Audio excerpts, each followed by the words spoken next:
Seguinte, nessa aula eu vou trabalhar com vocês uma das aplicações aqui que eu separei para o contexto de eletromagnetismo, que é o de partículas, no caso, carregadas em um campo eletromagnético. Em que, primeiramente, eu queria dizer que essa aula eu vou dividir em duas para não ficar muito longa. Então, começando aqui, ó, primeiramente a gente vai tratar da física do problema, em que, pela lei de Lorentz, a gente sabe, né, que uma partícula em um campo eletromagnético vai estar sujeita à força de Lorentz, que é dada dessa forma aqui. Então, conhecendo a força de Lorentz e a segunda lei de Newton, a gente tem a dinâmica da partícula determinada. Então, a gente tem essa equação aqui para trabalhar, né? Com essa equação, a gente consegue determinar a dinâmica de uma partícula carregada, dada a presença de um campo elétrico e um campo magnético, né? E para isso, a gente vai fazer as seguintes considerações, né? Para modelar esse problema aqui, a gente vai considerar que a gente tem um campo magnético uniforme, constante uniforme na direção y, um campo elétrico uniforme e constante na direção y, campo magnético constante e uniforme na direção z. A gente vai considerar que a posição inicial da partícula no tempo zero é zero e a velocidade inicial da partícula é v0. E sendo assim, então, a primeira coisa que a gente tem que fazer para poder implementar esse problema aqui no matemática é definir o vetor posição. Então, está aqui o vetor posição, né, como função do tempo, e aqui, né, as nossas variáveis, aliás, as nossas funções, né, x de t, y de t e z de t. A gente também precisa definir os campos que a gente quer implementar, que são esses aqui. Então, definindo aqui os campos, estou definindo o campo elétrico, né, aqui ó, com a entrada é zero na coordenada y e com a entrada B0, o campo magnético com a entrada B0 na coordenada z. Então, definido o campo elétrico magnético, a gente precisa agora obter uma equação de movimento para cada componente. Como é que a gente vai fazer isso? Usando a função thread, em que a função thread, né, se vocês forem se lembrar de aulas passadas, ela vai fazer uma thread, né, da função, que a gente vai passar aqui, através das listas que aparecem, de quaisquer listas, né, que aparecem nos argumentos. Então, por exemplo, né, vamos pegar aqui a função thread, só para exemplificar o uso, né, se a gente tem, por exemplo, A, B, C, que é inclusive um dos exemplos, né, da própria thread, e aqui a gente está usando a função igual, né. Então, aqui, ó, por exemplo, a gente tem ABC igual a XYZ. Então, o thread vai pegar esse igual, né, e vai passar ele através das listas, ou seja, vai usar ele a cada entrada, né? Então, vou fazer A igual a X, B igual a Y, C igual a Z. Então, é assim que é a dinâmica de thread. E a partir disso, ó, o que a gente vai implementar aqui? A gente vai usar o thread na equação diferencial que a gente quer resolver, que é qual? Essa daqui, né? Então, olha só, a gente tem aqui a equação, que é m r duas linhas t, né, que é a derivada segunda de r com relação ao t, a carga CE, né, que é o nosso campo elétrico, que a gente definiu aqui. A gente vai ter aqui Q, o produto vetorial, né, a função do produto vetorial, do que? Da velocidade com CB, né, especificamente aqui nessa ordem, né, conforme a lei de Lorentz, a força de Lorentz diz pra gente.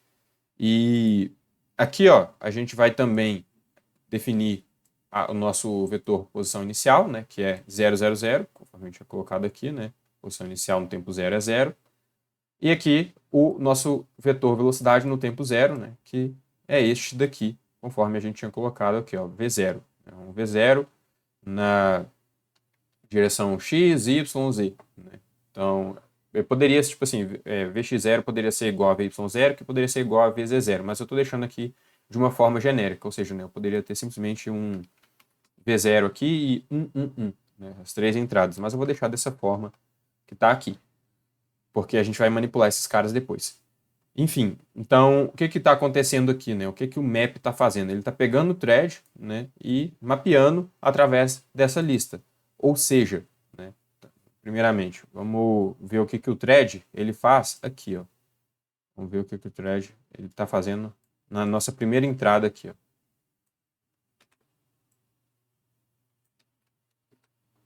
Repara,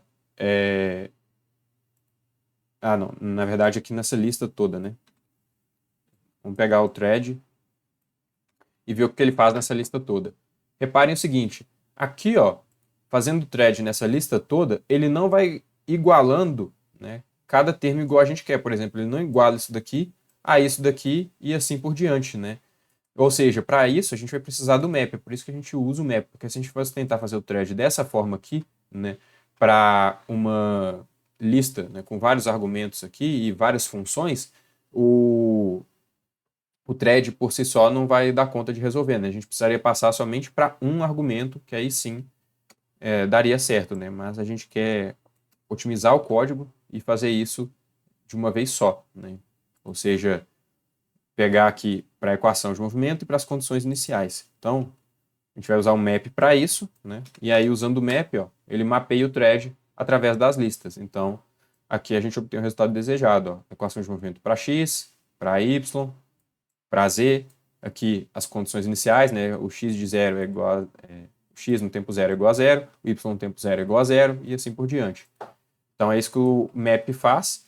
E aí, para que a gente vai usar o flaring, né? Porque a gente quer achatar essa lista aqui, né? Ou seja, a gente quer remover, né, uma dessas listas aqui e deixá-la no seu menor nível, que é este daqui.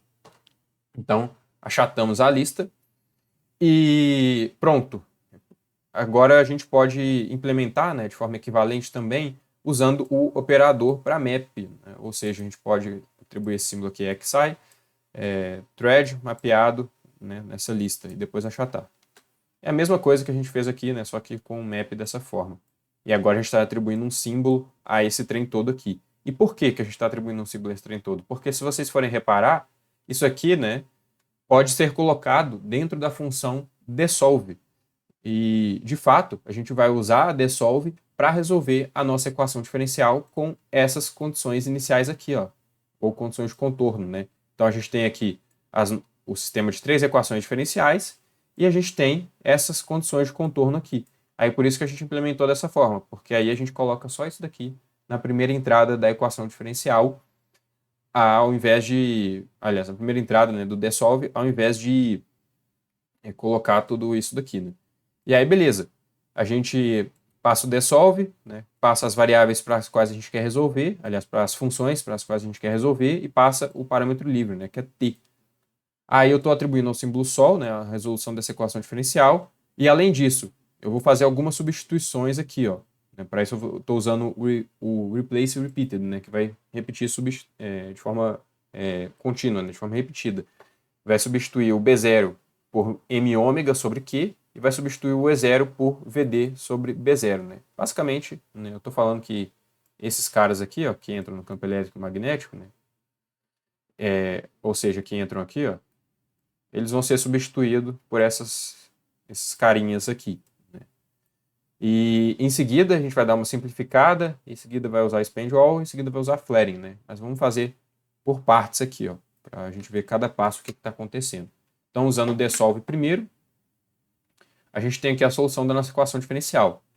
Aí agora a gente vai dar uma simplificada com ela. Então, antes disso, ó, repare, a gente tem aqui a solução para x, né? A solução para y e a solução para z. Então, a gente tem a solução para nossas 3 equações diferenciais. Agora, vamos substituir esse trem aqui, né? Usando o replace repeated. E pronto, ó, ele substituiu de forma repetida, né? O que seria diferente de eu só colocar assim, né? Se eu colocasse assim, a gente não teria uma substituição de forma repetida, né? Ou seja, ele não substituiria tudo. Tanto é que aqui vai aparecer ainda B0, por exemplo, né? Então, a gente precisa que seja assim. E aí agora, a gente vai dar uma simplificada nesse resultado, né? Porque o resultado aqui pode ser simplificado, né? Para a matemática agregar alguns termos, para deixar mais limpa a solução, digamos assim. Aí pronto, deu uma simplificada. Agora a gente vai expandir, né? De novo. Aqui, ó, expandimos, porque assim vai deixar melhor para a gente o que a gente quer visualizar na equação, né? Então, para isso que eu estou usando essa sequência de operações algébricas aqui. E em seguida, a gente vai usar o flaring, né? Que é para achatar essa lista, né? Porque se vocês forem reparar, ó, tá aqui ó, com as duas chavinhas. Então, usando o flaring, pronto, a gente tem a solução da nossa equação diferencial. Então, isso aqui tudo, né, está guardado no símbolo Sol, né? Então, a gente tem a solução aqui para x, para y e para z. E aqui, ó, vale destacar que a gente tomou o seguinte passo, né? A gente resolveu o sistema de equações, substituímos essas definições aqui, simplificamos os resultados, expandimos, depois achatamos a lista. Agora a gente vai querer o quê? Transformar em equações o output acima.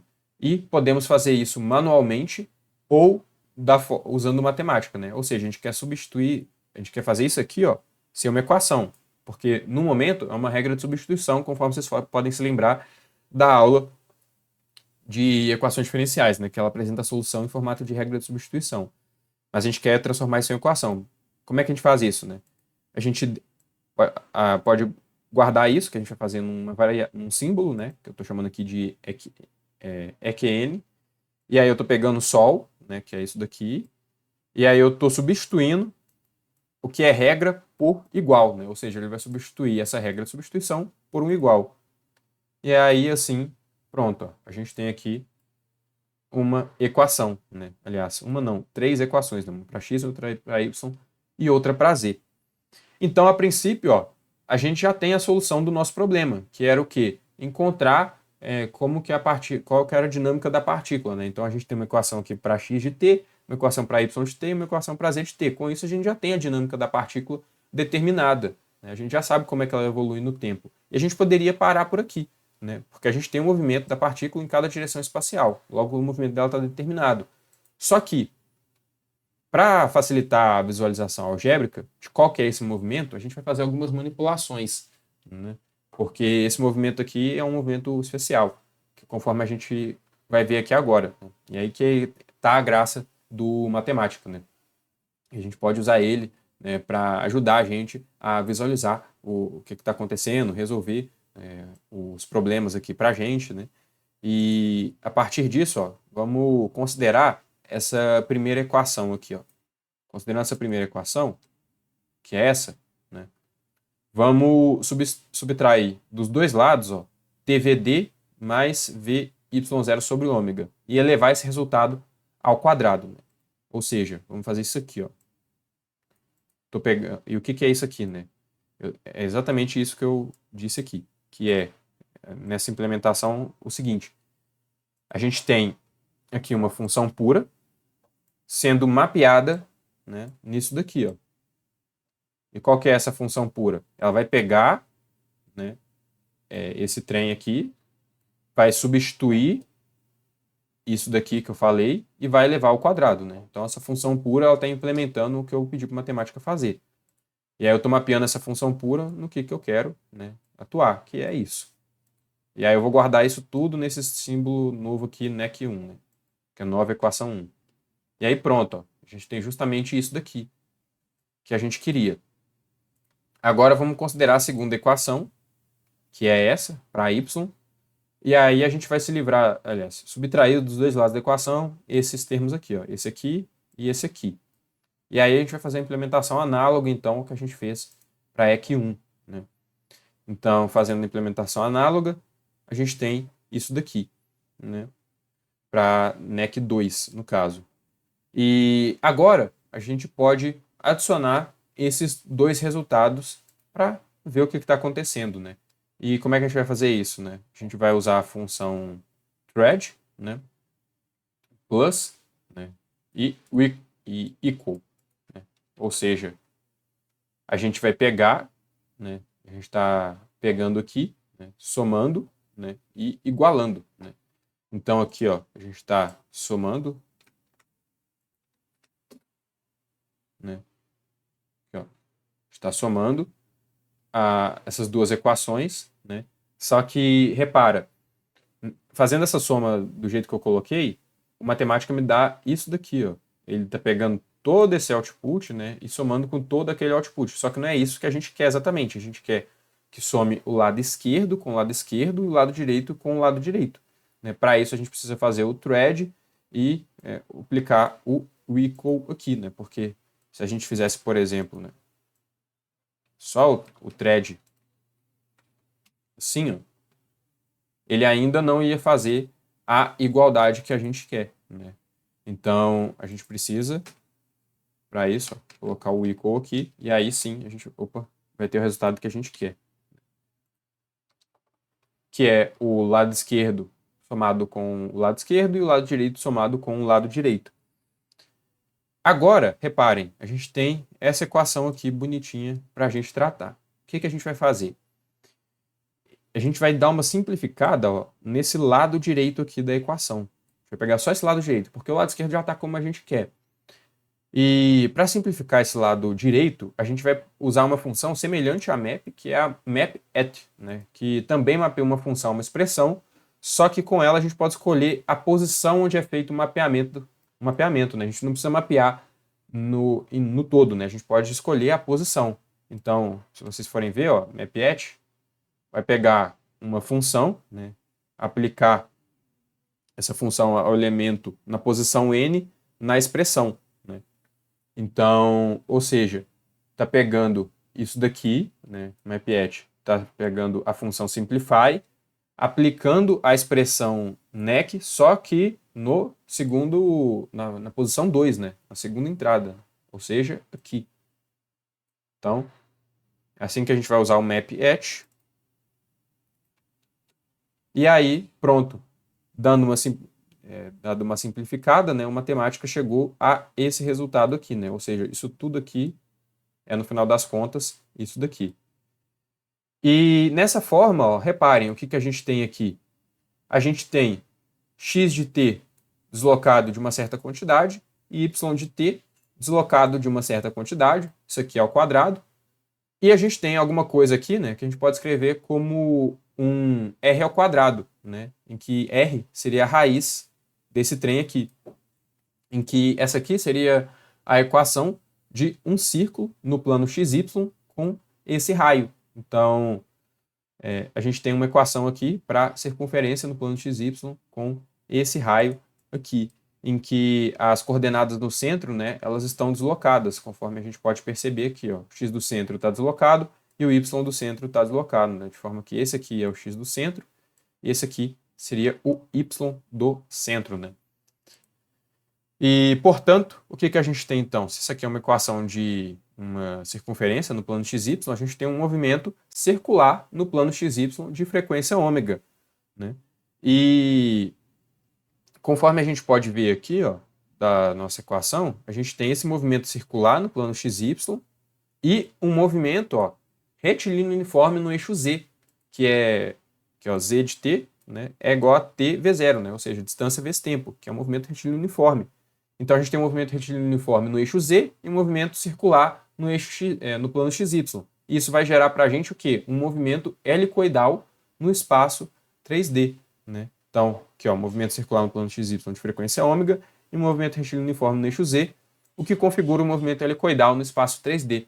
Ou seja, a gente já sabe qual que é a cara do nosso movimento aqui, mesmo antes de realizar o plot, de forma que a gente poderia se dar por satisfeito aqui com esse resultado. Só que a gente vai agora fazer a implementação dos plots aqui para a gente poder visualizar o movimento e dar uma animação para esse trem. Então, por hoje é só. Vejo você na próxima aula.